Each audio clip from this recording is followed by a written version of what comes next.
आप सभी का मेरा यूट्यूब चैनल निर्मल वत्स पे।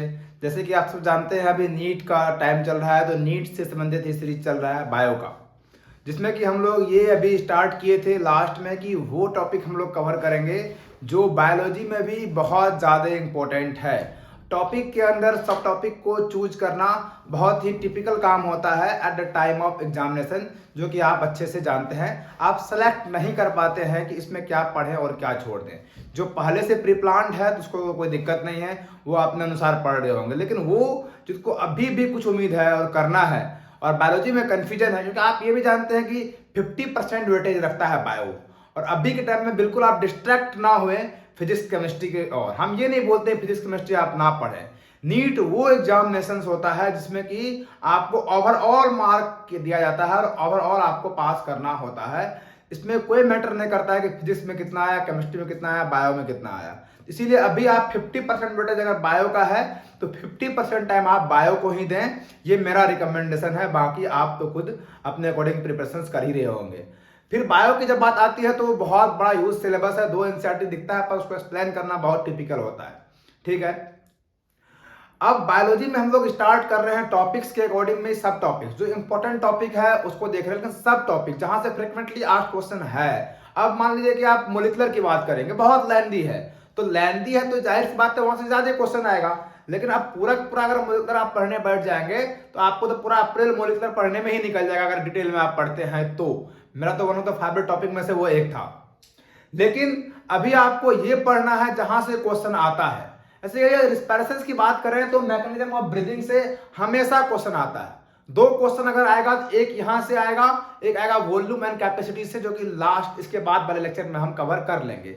तो इस तरह से अगर आप पढ़ रहे हैं तो मान लीजिए आप मैकेनिज्म ऑफ ब्रीदिंग कर लिए और वॉल्यूम एंड कैपेसिटीज कर लिए, यहां से समझ लिए काफी है। इससे बाहर कुछ नहीं आएगा जो हम पढ़ा रहे हैं इस टॉपिक से अगर आया तो, और यहीं से आएगा। लास्ट 10-12 क्वेश्चन सही से आ रहा है। वही पूरी टीम आपके लिए हेल्प कर रही है कि आपको एक डिजायर मेडिकल कॉलेज में एप्रॉन के साथ हम लोग देख सकें। अगर आप इस वीडियो को देख रहे हैं, आपका बायो अच्छा हो रहा है, नीट एग्जाम अच्छा जा रहा है, और एग्जाम के बाद अगर आप एक सिंगल कमेंट भी कर देते हैं तो हमारे लिए वो काफी होता है। तो उसी को ध्यान में रखते हुए हम लोग बायोलॉजी को इस तरह से आप लोग को कवर करवा रहे हैं। तो आप देखिए, अगर आप मैकेनिज्म ऑफ ब्रीथिंग समझ लिए, वॉल्यूम कैपेसिटी समझ लिए, तो आपका एक टॉपिक कवर हो जा रहा है। जैसे कि हम लोग हेल्थ एंड डिजीज आपको पढ़ाए थे, उसमें 2-3 लेक्चर लिए, आपका काम खत्म है। उसके अलावा आपको क्या पढ़ना है, ड्रग्स के बारे में हम बताए थे कि आपको बस वो खुद जाकर एक बार देख लेना है, मॉर्फिन का स्ट्रक्चर वगैरह वगैरह, वो खत्म हो जाएगा। ह्यूमन रिप्रोडक्शन में हमने आपको स्पर्मेटोजेनेसिस ओजेनेसिस पढ़ा दिया। एक टॉपिक बच रहा है मेंस्ट्रुअल साइकिल, आपका वो खत्म हो जा रहा है। हमने जेनेटिक्स स्टार्ट किया, वहां पर भी आपको एक टॉपिक मॉलिक्यूलर में हमने चार्गाफ रूल, जो कि बहुत इंपॉर्टेंट है। ट्रांसक्रिप्शन से ट्रांसलेशन से लेंगे, वो खत्म हो जाएगा। इस तरह से टॉपिक को हम कवर कर रहे हैं ताकि आपका मेन टॉपिक हो जाए। उसके बाद टाइम बच रहा है, फिर आप डिटेल में पढ़ें। चलिए आज शुरू करते हैं मैकेनिज्म ऑफ ब्रीदिंग। आप जानते हैं ब्रीदिंग मतलब होता है एक्सचेंज ऑफ गैसेस। ठीक है, अब ब्रीदिंग की अगर बात करेंगे तो यहाँ पर 2 प्रोसेस इन्वॉल्व है। एक है इंस्पिरेशन, मतलब सांस एयर का बॉडी का इनसाइड जाना, इंस्पायर करना, और एक्सपेरेशन मतलब outside of the body carbon dioxide का जाना, एक्सपेल करना। ये जब दोनों को अपन कंबाइन करते हैं तो कहलाता है ब्रीदिंग। जब हम दोनों अलग अलग पढ़ते हैं तो माइंड में ये आता है कि क्या ये दोनों अलग अलग है, नहीं, ये एक साइमल्टेनियसली प्रोसेस होता है, लगातार चलता है, एक साथ इंस्पिरेशन और एक्सप्रेशन दोनों होते रहता है। ठीक है, इंस्पिरेशन की अगर हम बात करें तो जो हमारा लंग्स है वो चेस्ट वॉल के अंदर, एक रिब केज और चेस्ट वॉल के बीच में वो है, लंग्स सिचुएटेड है। लंग्स के अंदर डायफ्राम होता है, और जो आप रिब्स की बात करते हैं इसमें रिब्स इन्वॉल्व होती है। आप ये लंग्स अगर ये आप बात करें तो अगर इसका डायग्राम बना के आप अच्छे से देखेंगे तो यहाँ पर कहीं डायफ्राम होता है।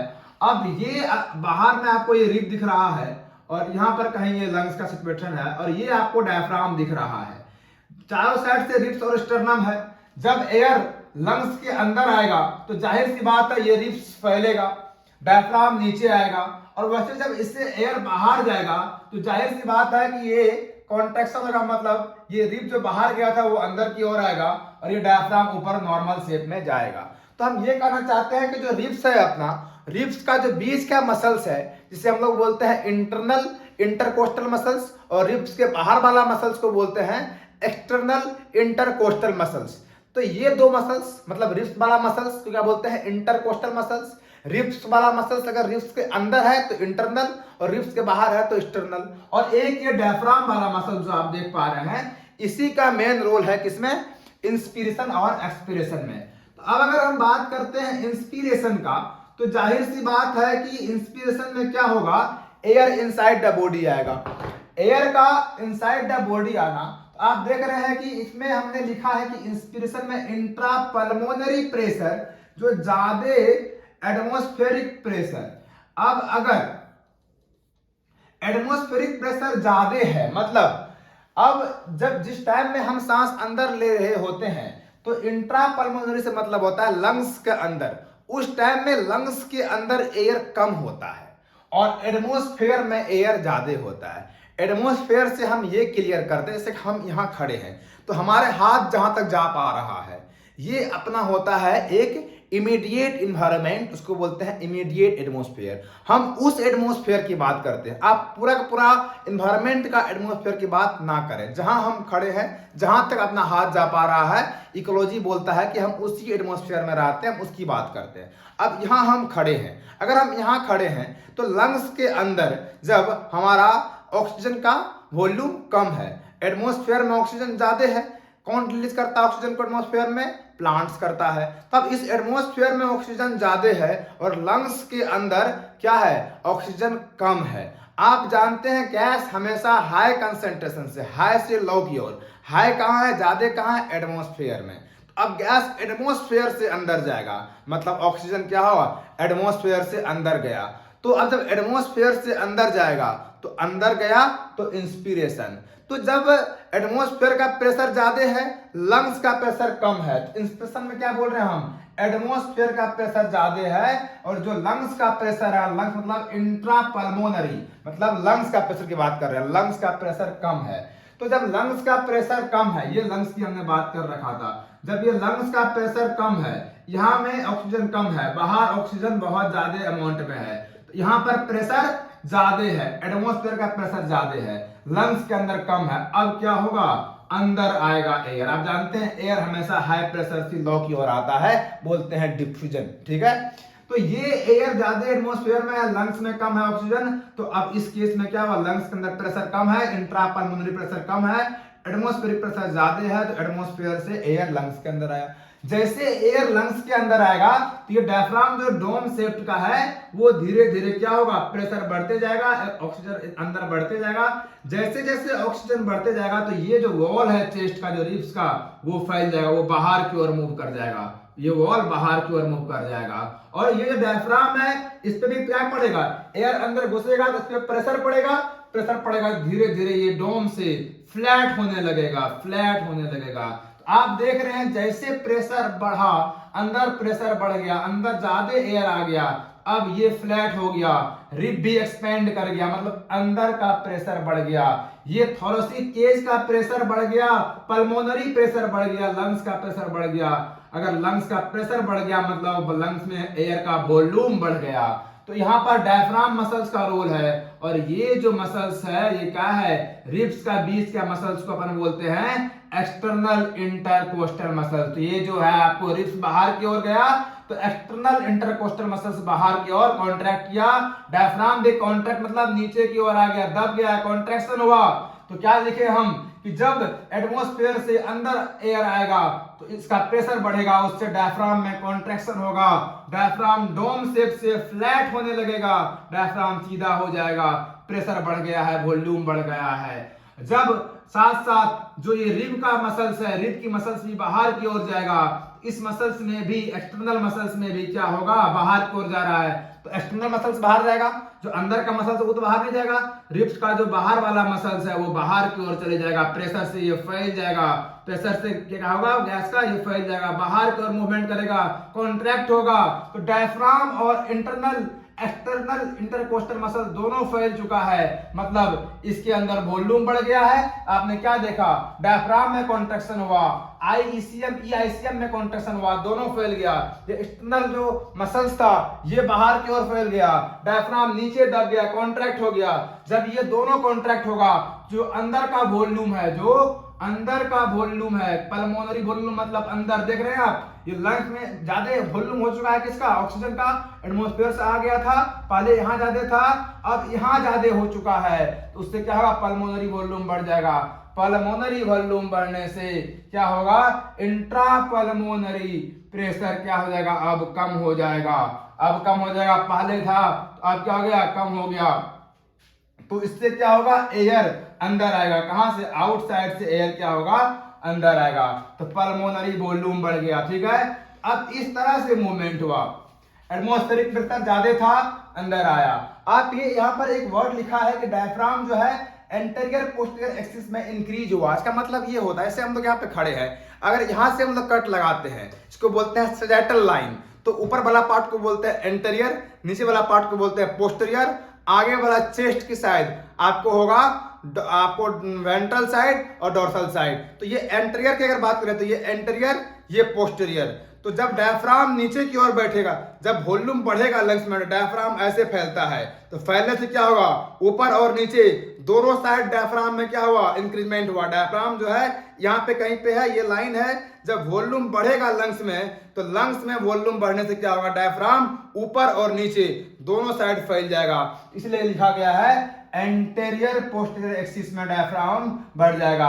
और इसको क्या लिखा गया, डोर्सो वेंट्रल एक्सिस में जो ईसीएम है वो बढ़ जाएगा, आगे और पीछे। जो रिप्स अगर आप 3D में देखेंगे तो ये रिप्स जब फैलेगा तो रिप्स ऐसे फैलेगा, तो इधर भी बढ़ रहा है, इधर भी बढ़ रहा है। डायफ्राम ऐसे फैल रहा है, ये डायफ्राम ऐसे फैल रहा है, ऊपर भी बढ़ रहा है, नीचे भी बढ़ रहा है। तो ऊपर एंटीरियर, नीचे पोस्टीरियर, तो एंटीरियर पोस्टीरियर दोनों एक्सिस में डायफ्राम क्या हो रहा है, बढ़ रहा है। इस पे इतना फोकस नहीं कर रहा है, इस पे ये फोकस कर रहा है इंस्पिरेशन में कि एटमॉस्फेयर के अंदर प्रेशर ज्यादा था, किसका, ऑक्सीजन का। लंग्स के अंदर कम था एयर, जब लंग्स के अंदर कम था, बाहर ज्यादा था, तो हमेशा गैस बाहर से अंदर की ओर आएगा। क्यों, क्योंकि बाहर ज्यादा है, गैस का हमेशा फ्लो ज्यादा से कम की ओर होता है, और लंग्स में कम है तो लंग्स के अंदर एयर भरने लगेगा। लंग्स के अंदर अगर एयर भरेगा तो पल्मोनरी वॉल्यूम बढ़ जाएगा, लंग्स का वॉल्यूम बढ़ जाएगा, वॉल्यूम बढ़ जाएगा, बढ़ जाएगा, एक लिमिट तक बढ़ेगा। बढ़ने के बाद अब क्या हो गया कि अब लंग्स के अंदर वॉल्यूम ज्यादा हो गया। तो अगर लंग्स के अंदर वॉल्यूम ज्यादा हो गया, इसको हम लोग बोलते हैं कार्बन डाइऑक्साइड। तो जब ये लंग्स के पास चले आता है ना ऑक्सीजन, तो ब्लड के माध्यम से पूरा बॉडी में ऑक्सीजन पहुंचता है, और टिश्यू से फिर क्या होता है, कार्बन डाइऑक्साइड का इकट्ठा होता है, और वो कार्बन डाइऑक्साइड फिर कहां पहुंच जाता है, लंग्स के अंदर। अब लंग्स के अंदर कार्बन डाइऑक्साइड बढ़ने लग गया। जब लंग्स के अंदर अब ज्यादा होने लग गया, आप क्या देख रहे हैं, लंग्स के अंदर अब ज्यादा हो गया और एटमॉस्फेयर में कम हो गया। जब लंग्स में ज्यादा हो गया, एटमॉस्फेयर में कम हो गया, अब यही मसल्स फिर से क्या करेगा, अपना नॉर्मल शेप में आएगा। जो इंटरनल मसल्स था रिब्स का, वो अपना नॉर्मल शेप में आएगा।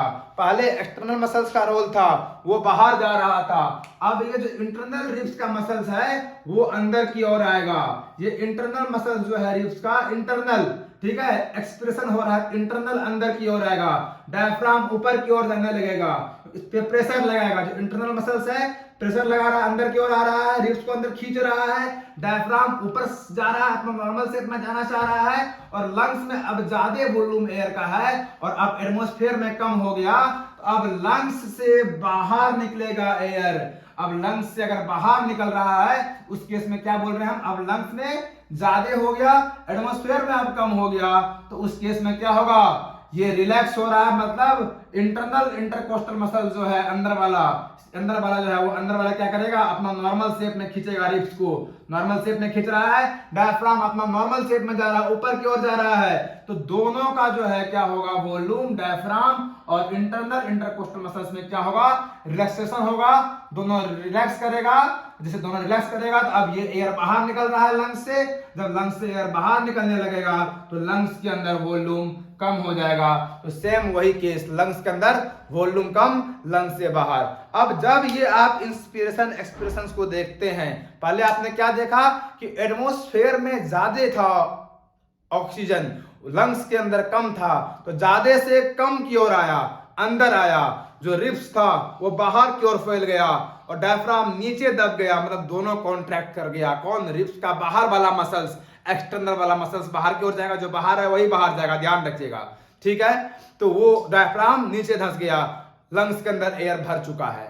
अब लंग्स के अंदर एयर भर चुका है, ऑक्सीजन काम में हो गया, फिर से कार्बन डाइऑक्साइड और इकट्ठा हो गया लंग्स में, लंग्स का और वॉल्यूम बढ़ गया।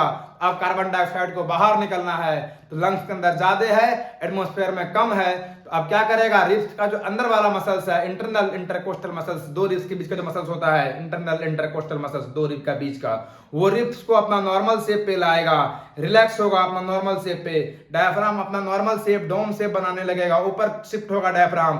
तो इंटरनल इंटरकोस्टल मसल्स और डायफ्राम ऊपर शिफ्ट हो रहा है, तो लंग्स के अंदर ज्यादा वॉल्यूम था, तो लंग्स से बाहर निकलेगा कार्बन डाइऑक्साइड। तो आपने ये देखा कि इंस्पिरेशन के अंदर डायफ्राम का रोल था, कॉन्ट्रैक्ट हो रहा था, यहां पर डायफ्राम रिलैक्स हो रहा था। इंस्पिरेशन में मेन रोल था एक्सटर्नल इंटरकोस्टल मसल्स, जो बाहर की ओर जा रहा था, लेकिन जब एक्सपिरेशन कर रहे थे तो जो अंदर वाली मसल्स थी, दो रिब्स का बीच का, वो खींचा जा रहा था ताकि ये बाहर निकल सके। तो उसमें किसका रोल है, इंटरनल इंटरकोस्टल मसल्स का। तो ये था आपका मैकेनिज्म ऑफ ब्रीदिंग। उम्मीद करते हैं आपको सारा समझ में आया होगा। 2019 में यही पूछ दिया था कि क्या सही है, उसमें ये पूछा कि एक्सपिरेशन में एक्सटर्नल इंटरकोस्टल काम आता है, नहीं, एक्सप्रेशन में क्या काम आता है, इंटरनल, अंदर वाला अंदर की ओर खींचता है, ठीक है। उससे पहले आपको 17-18 में भी क्वेश्चन पूछ दिया गया था इसी पे कि कौन कौन सा मसल्स किस में काम आता है, ठीक है। उससे पहले ये पूछा गया कि इंस्पिरेशन में क्या, कहाँ का प्रेशर ज्यादा होता है, तो इंस्पिरेशन मतलब एयर अंदर आ रहा है, तो जहां आ रहा है मतलब वहां कम होगा, तब तो आ रहा है, तो कहां आ रहा है, लंग्स में। लंग्स को क्या बोलते हैं, पल्मोनरी, तो इंट्रा पल्मोनरी प्रेशर कम हुआ तब तो लंग्स में जा रहा है। तो यही क्वेश्चन इससे आता है, कहां पर प्रेशर कम है और कौन सा मसल्स इन्वॉल्व है। आप याद रखिएगा कि इंस्पिरेशन में बाहर वाला मसल्स बाहर जाएगा तब वॉल्यूम बढ़ेगा, बस। अगर इंस्पिरेशन में बाहर वाला काम आ रहा है तो जाहिर सी बात है एक्सप्रेशन में अंदर वाला इंटरकोस्टल काम आएगा। और डायफ्राम का तो मेन बात है कि इंस्पिरेशन में डायफ्राम नीचे आएगा, कॉन्ट्रैक्ट हो रहा है, और इसमें रिलैक्स होगा तो अपना नॉर्मल डोम शेप लेगा। इसमें डायफ्राम क्या होगा, डायफ्राम में प्रेशर पड़ेगा, डायफ्राम फ्लैट होगा। तो इंस्पिरेशन में प्रेशर पड़ रहा है, वॉल्यूम अंदर आ रहा है, डायफ्राम फ्लैट होगा, याद रखिएगा, पूछता ये भी है। और एक्सप्रेशन में नॉर्मल शेप क्या है डायफ्राम का, डोम शेप। यहां पर हम आपका मैकेनिज्म ऑफ ब्रीथिंग अच्छे से समझा दिए हैं, क्वेश्चन क्या आता है वो भी दिखा दिए। अब आपको नेक्स्ट लेक्चर में हम मिलेंगे वॉल्यूम, जो कैपेसिटी है, बहुत टोटल वॉल्यूम, ये वॉल्यूम आपको समझ नहीं आता है, इंस्पिरेटरी वहां से क्वेश्चन आता है, तो नेक्स्ट हम वहां पे वीडियो लाएंगे। अभी तक अगर आप सब्सक्राइब नहीं किए तो आपसे रिक्वेस्ट है कि आप सभी एप्रोन लवर्स इस चैनल को सब्सक्राइब कीजिए, जितना हो सके उतना शेयर कीजिए, ताकि सबके पास से कंटेंट पहुंच सके, सबका कुछ ना कुछ बेनिफिट हो सके। हम कोई प्रोफेशनल टीचर नहीं है, हम भी एक मेडिकल कॉलेज का स्टूडेंट हैं, और आप भी मेडिकल कॉलेज आना चाहते हैं तो बीच का हम इंटरमीडिएट हैं, ट्राई कर रहे हैं कि आप में कुछ ऐड करें ताकि आप यहां तक पहुंच सके। हम वो चीज समझ सकते हैं, हम भी एग्जाम दिए हैं, अभी प्रेशर आपको आ रहा होगा, उस प्रेशर को समझ सकते हैं, इसीलिए आपको शॉर्ट कर रहे हैं। आप टीचर के पास जाएंगे, आपको सजेस्ट करेगा, आपको सारा कुछ पढ़ना है, पढ़ना आपको इम्पॉसिबल है, 1 मंथ है, छांट के पढ़ना है, कितना कम से कम में आपको अच्छा आउटपुट करना है, वो काम हमारा है, हम पे छोड़ दीजिए। आपको जितना बोल रहे हैं आप उतना कीजिए, आपका बायो मोर देन सफिशिएंट होगा। आपके पास अभी भरोसा करने के अलावा कोई उपाय नहीं है, क्योंकि आपका ऐसे भी बायो भी कंप्लीट नहीं हो रहा है। तो इस तरह से कंप्लीट कीजिए, टाइम बचेगा, आप और पढ़िएगा, लेकिन पहले इसको पढ़िए, ठीक है। मिलते हैं फिर नेक्स्ट लेक्चर में।